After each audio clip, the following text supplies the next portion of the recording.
You're listening to Simply Put, a podcast from FHN Financial. I'm your host, Will Compernell.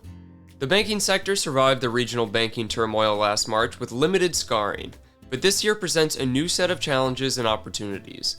Hopes for a soft landing are running parallel with expectations for falling interest rates and changes to the Fed's balance sheet management.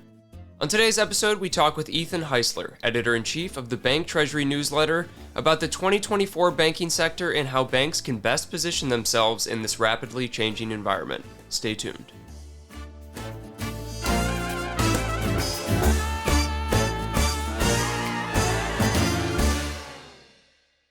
Coming up soon, our interview with Ethan Heisler, editor-in-chief of the Bank Treasury Newsletter. But first, a quick market update.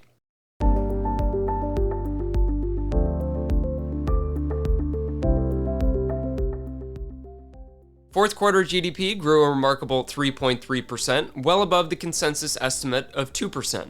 Core PCE prices grew 2% at an annualized rate for the second consecutive quarter. But the above-trend economic growth will give the Fed good reason to exercise patience in following through with its first rate cut. December PCE data this morning showed inflation continued to increase at a rate consistent with the Fed's 2% target, and personal spending closed out 2023 with no signs of slowing down. Fed officials used their last appearances before the pre-meeting silent period to push back against market expectations for a March rate cut. Dallas Fed President Lori Logan also mentioned the possibility of altering the Fed's current plans for quantitative tightening to ensure that bank reserves and short-term funding pressures do not experience the same fate as they did in 2019. On Wednesday night, the Fed announced that its Bank Term Funding Program, or BTFP, would sunset on March 11th as originally scheduled. They also announced that, until March 11th, the borrowing rate for banks using the facility could no longer be lower than the interest paid on reserves. The last couple of months, there had been an arbitrage opportunity for banks from a favorable spread between the two rates. We discussed the BTFP in our interview with Ethan Heisler, though I should note we conducted the interview the day before the Fed's announcement. Treasury yields drifted upward the last 2 weeks, reversing much of the post-CPI rally we saw in the middle of the month. Intermediate yields are close to levels we saw earlier in January, while the long end of the curve set new highs for 2024 after an increase in European sovereign debt issuance and some relatively hawkish commentary from the Bank of Japan. The coupon auctions this week were the last before the Treasury quarterly refunding announcement next week. That's all for the market update this time. Now, our interview with Ethan Heisler.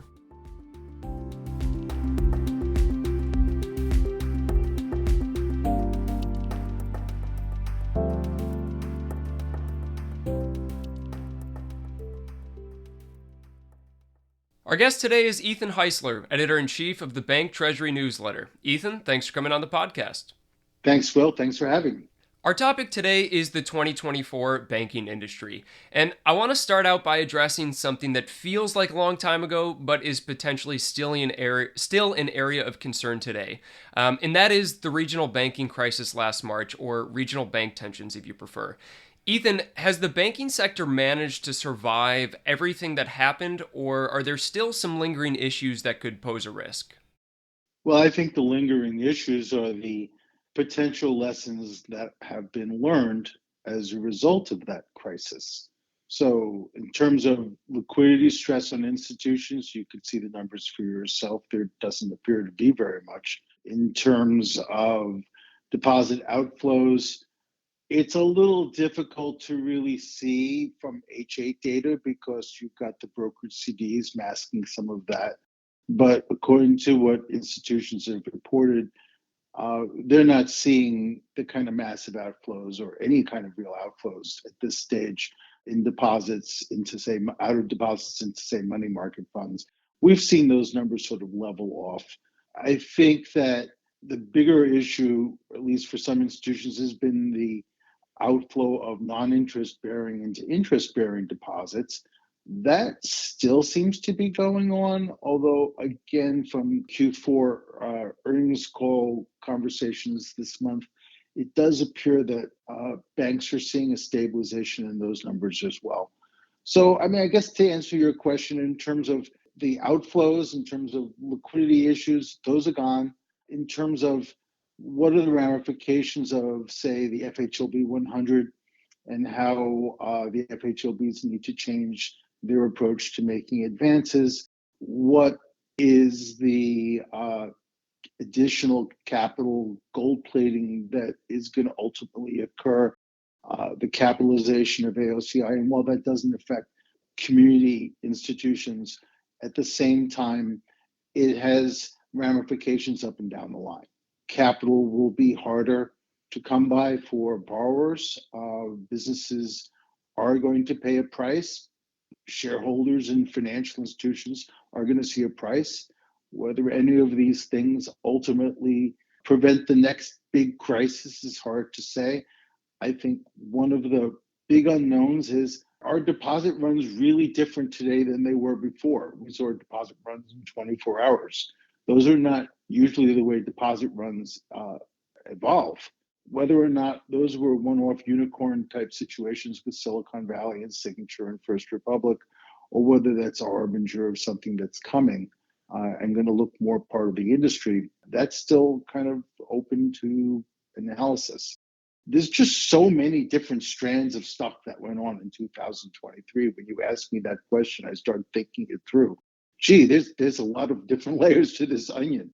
We can also talk about Fed now if you want, digitalization of banking and how that's changed things. I think you bring up, a lot of interesting points. And actually, our first podcast episode, we talked with Gray Bowles about 6 months ago about how banks had adjusted to that rapid rise in interest rates. And so, to your points about how there are still lingering issues, and maybe they will continue to pose risks down the line, we're still about to enter this next stage of the Fed's policy cycle where interest rates are going to decline, even if it is not at the March meeting. It'll be most likely sometime this year. And so are banks going to struggle with adjusting to that fall in interest rates, even if it is more gradual than we saw the hikes on the way up? How are banks going to adjust to these falling interest rates when those kind of rapid hikes are still on their minds?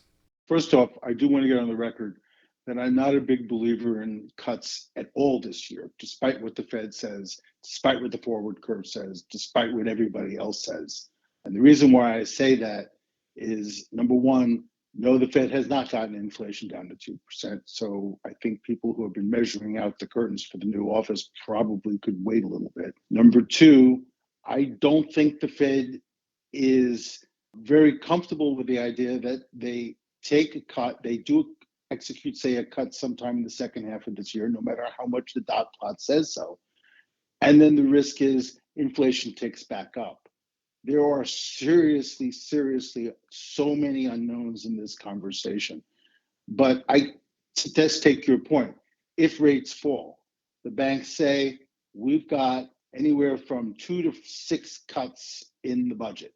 Most will tell you they're hedged for less cuts, not more cuts. So more cuts in the rates probably ding the net interest margins and net interest income in 2024, more so than if it's a couple of cuts and it's sort of towards the back end of the year. In which case, I think that institutions are looking at a lot of different moving factors. I'll give you an example. A lot of banks obviously have seen non-interest bearing deposits shift into interest bearing. Well, guess what? If you have beta sensitive deposits, high beta deposits moving up also move down just as quickly.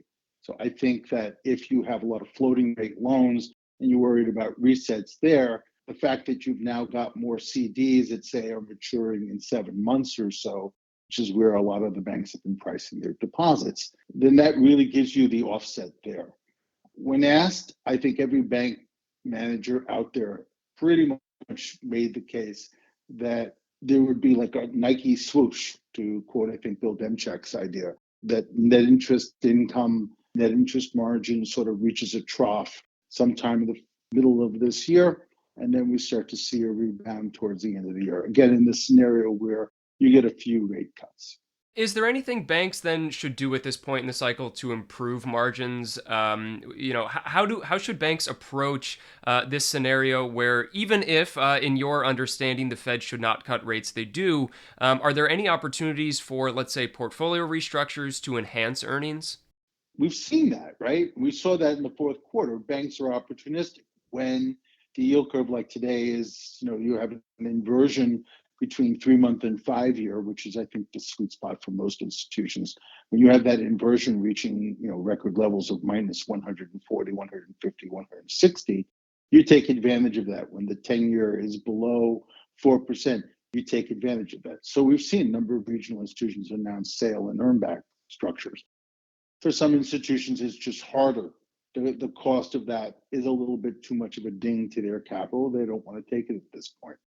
I think the smartest thing for financial institutions to do at this point is not worry so much about NIM, but just basically wait to see where we're at in 6 months. If you start getting rate cuts, guess what happens? You basically start solving your problem. I love to keep pointing out to people, everybody complains that Silicon Valley didn't take the 2023 CCAR test, but had they done, they would have passed with flying colors, because the severely adverse scenario in the 2023 CCAR was that the economy goes to hell in a handbasket and rates go to zero, which would have been the best thing that ever happened to Silicon Valley. I think if rates start coming down here, the AOCI issues start going away, the drag on net interest margins start going away as you start to be able to reinvest bonds that run off the portfolio into higher coupons. And loans that reprice into higher coupons. I think that there's still opportunity for banks to nail it down. I think there's just too much uncertainty for banks to start saying, well, let's try to address our margins or protect our margins, because you really don't know which way things are going yet.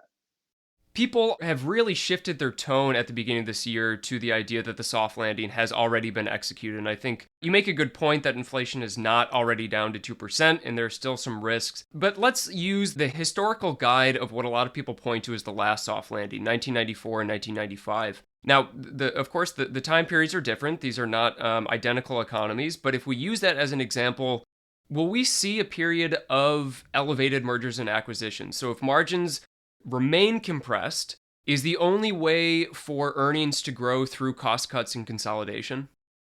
I think the natural way for financial institutions is to consolidate. I think the difference between 1994, 95 and today is that the regulatory world looks at M&A a little bit differently than they did back in 94, 95. Those were the go-go years where we were putting a lot of institutions together. There was a lot of M&A. Regulators have really put the brakes on it. Clearly, there's some reticence on the part of regulators to give approval to a lot of this consolidation. So I think that that's probably going to overlay any interests by institutions in pushing for heavy M&A. Is M&A the only way to grow? Financial institutions grow with the economy. They grow with the way that they approach their customers and the kind of offerings and the innovation. I think there's a lot of ways for institutions to grow through artificial intelligence and using these other tech tools or associations with fintechs that allow them to access markets and leverage what they have without having to actually commit shareholder capital to the process. The answer to your question is there really isn't much opportunity here for M&A to really take us to the next level of growth in the bank world. The best way at this point for banks management to do the right thing for shareholder value is to sit tight and wait. I want to move on to the Bank Term Funding Program, or BTFP, which was set up last year to help banks get some emergency liquidity so that what happened to institutions like Silicon Valley Bank did not replicate into an industry-wide crisis. So banks would post securities valued at par instead of mark-to-market as collateral and borrow at the 1-year overnight index swap rate plus 10 basis points. Now, recently, Fed Vice Chair Michael Barr has said that the BTFP has outgrown its original use as an emergency facility, and he also suggested that it shouldn't be renewed in March. There's been some dissent from other Fed officials, so we'll have to see what happens, but in your eyes, would there be much lost if this facility were to go away on March 11th? Or really, is it just this outdated thing that isn't providing much support to the banking industry? If it went away, would there be any disruptions from banks suddenly adjusting to a world without the BTFP? Well, I'll put it this way. Banks come into the discount window generally, and we saw it during the financial crisis, we saw it during 9/11, we saw it during the initial COVID, and we saw it again last March. Banks come in when there's a crisis. I mean, for all the talk about, banks don't want to use the discount window, the crisis last March was saw a significant surge to about $150 billion, primary discount window borrowings.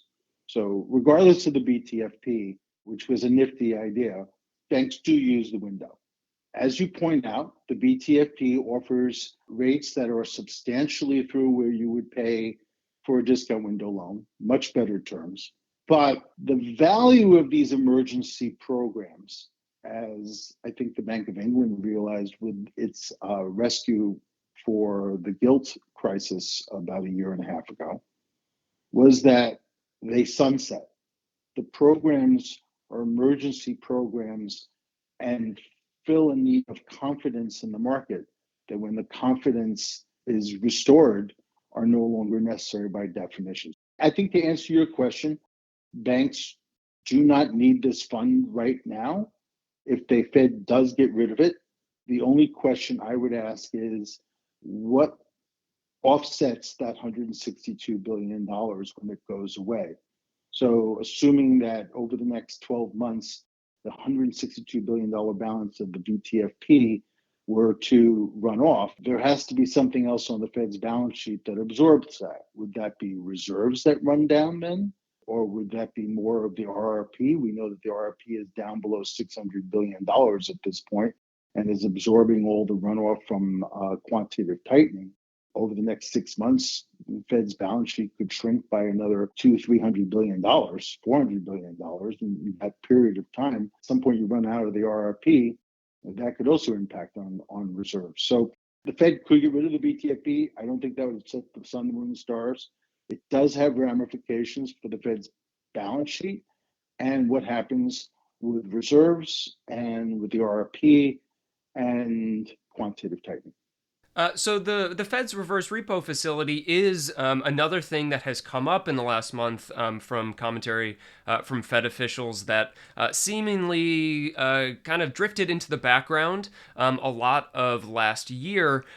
So usage is kind of on this trajectory towards zero. But before we get into what that means and in the context of the Fed's balance sheet management, can you explain how the Fed's reverse repo facility works and what its purpose is in the financial system?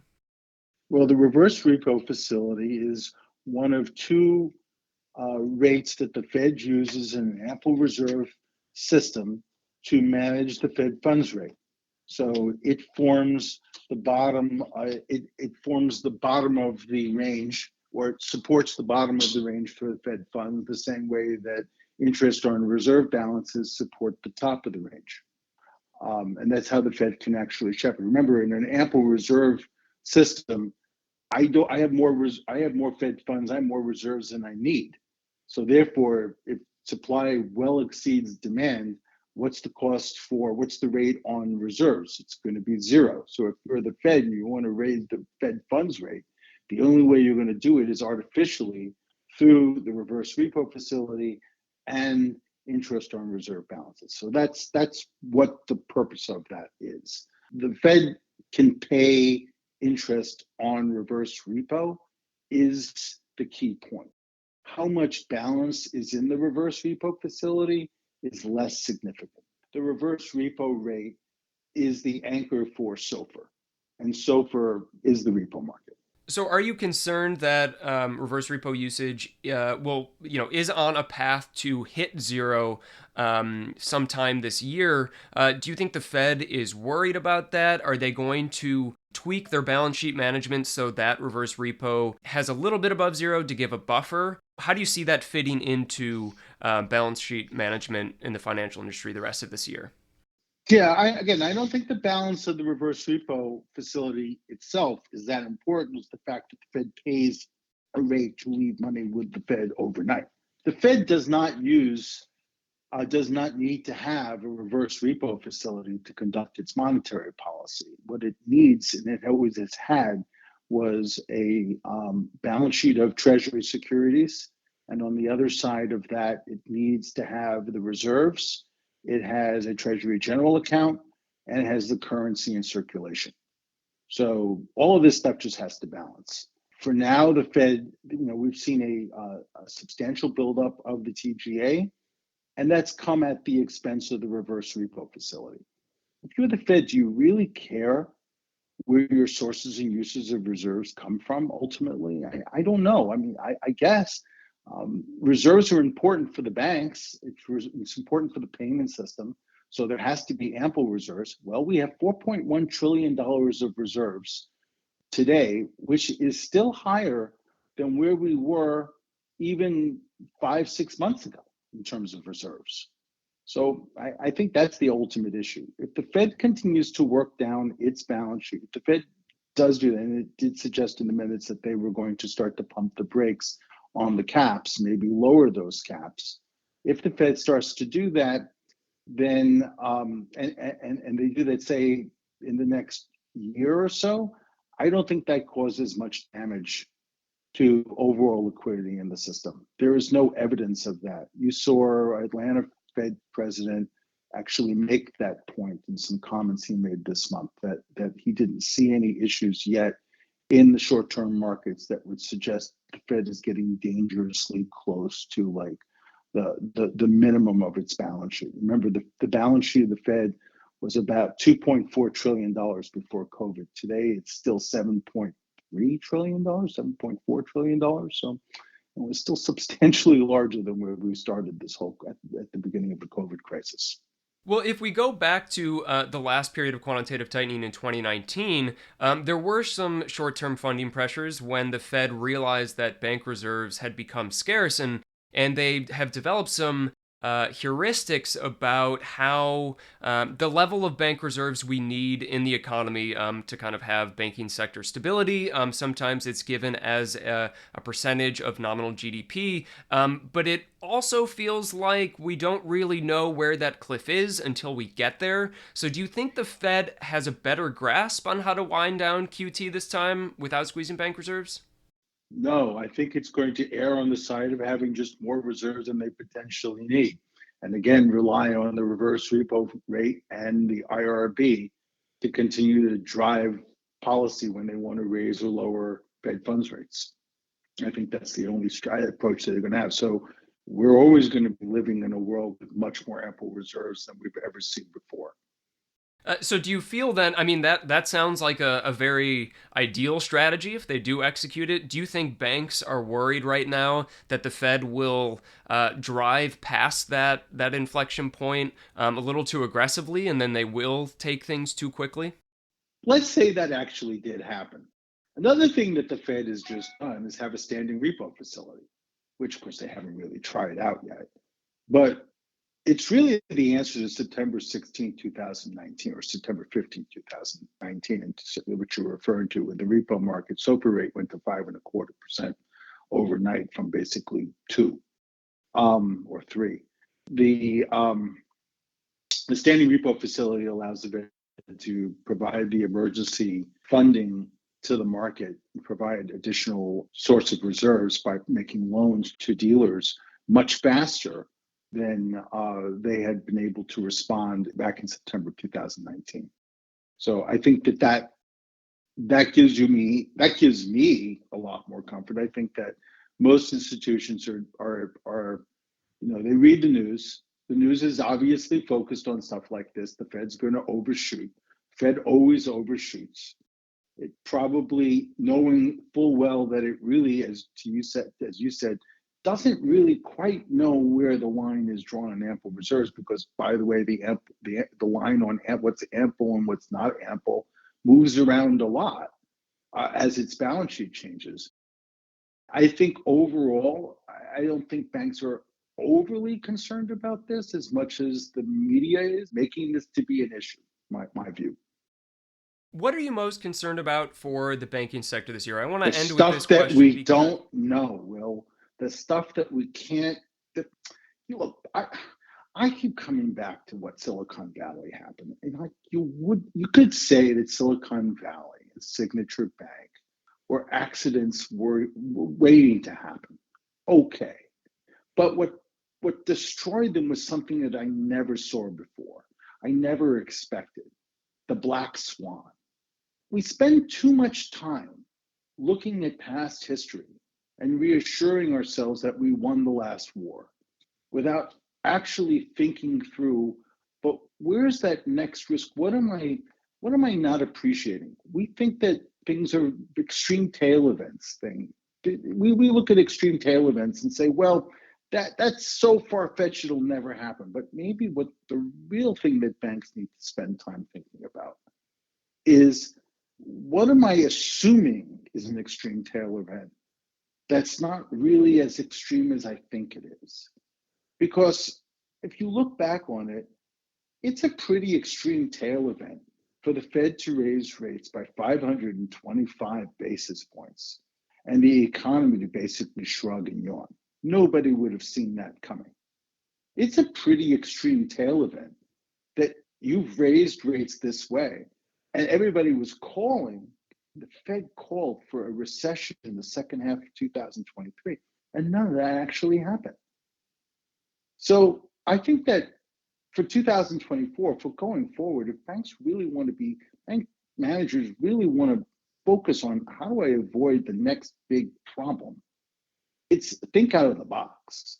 What's the known unknowns? And how do I address those? How can I position?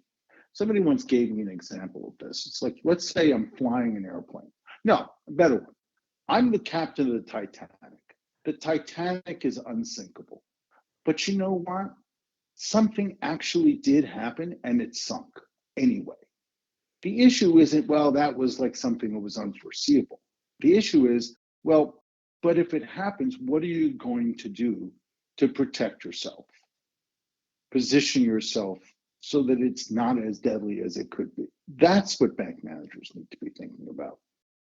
I think that's a really interesting point to end on. So you feel that it's not something that everyone's focusing on, like, let's say, exposure to commercial real estate. But I want to try to reconcile this point with something you said earlier, which is that banks will grow with the economy. And so are banks able to then take those risks of increasing their lending, growing their size with the economy, and then try to build in guardrails so that if these tail risks happen, they are safeguarded in some way? Because it feels like those are opposite ends of kind of risk taking. No, it's not. It's just going in with open eyes. It's not going in blind. It's going in with better intelligence about what those risks that you face are.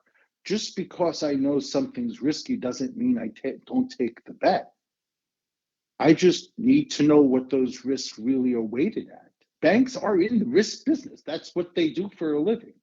It's just saying that often bank management has been blindsided. And being blindsided, I don't know if that's necessarily just you couldn't have avoided it, as much as you're not taking advantage of really studying the environment and really thinking about the probabilities. What was the probability? Let's put it this way.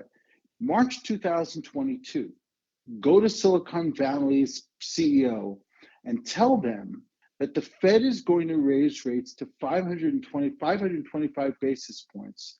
And in 12 months, if you don't do something right now, you're going to fail. Laugh you out of the room. But what if he had actually thought, but how could that actually happen, that I would fail? Well, the economy would need to not roll over. Well, that's impossible. But is it impossible? Maybe there were some things that actually you could already have foreseen, like all the stimulus money that's been floating around in the economy that's continuing to power it, like turbo gas or something. It's like a turbo. Man, I always talk about the economy. I think about this. In World War II, the US government spent $450 billion on bullets, airplanes, and a bunch of stuff that today fills a landfill. It's effectively like taking $450 billion, the equivalent of $5.5 trillion, what we spent during COVID for stimulus. It's essentially taking all that money and flushing it down the toilet. And yet, we had a 25-year economic boom. That's the kind of thing you need to think about. What did the COVID stimulus change that makes me think that the history that we've lived through, our experiences, may not be as relevant this time? This time is different is often something people say before they get laughed out of the room. Of course, it's not different. There's always something else. But just because times are different, just because you say something is different, there could be reasons why it is different. We don't have enough history in financial data to really draw inferences of anything. Most of the data that I look at from the Fed only stretches back about 40, 50 years. Maybe there are situations that occurred 150 years ago that we're not even thinking about that could be coming back again. We don't know. I think you're right. A lot of economic relationships we thought were kind of like the laws of physics have proven to be a little bit more malleable than we thought. And this time really has been different. Ethan Heisler, thank you for coming on the podcast. You've given us a lot of things to think about. Thanks for having me, Will.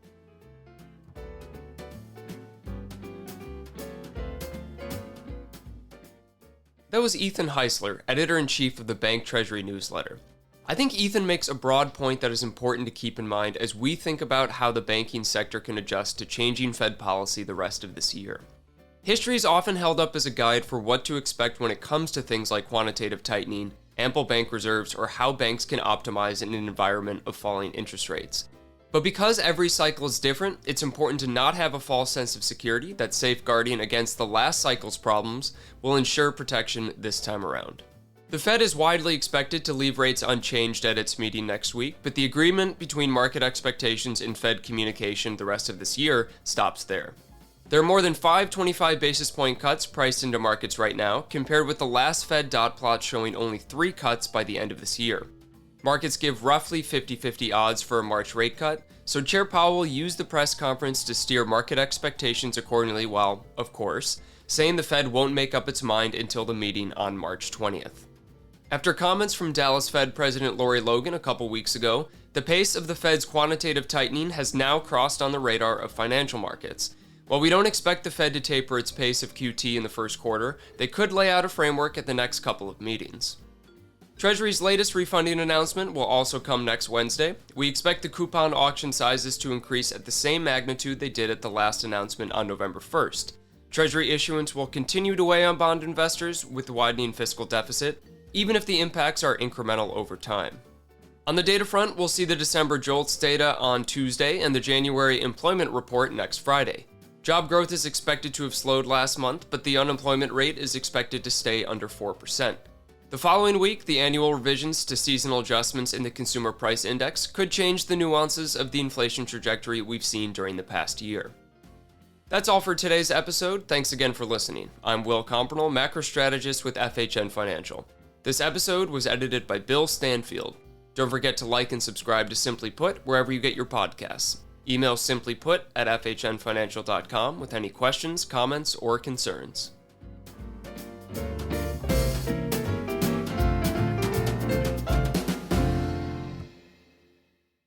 This podcast is presented for informational purposes only and is not intended as an offer or solicitation with respect to the purchase or sale of any security.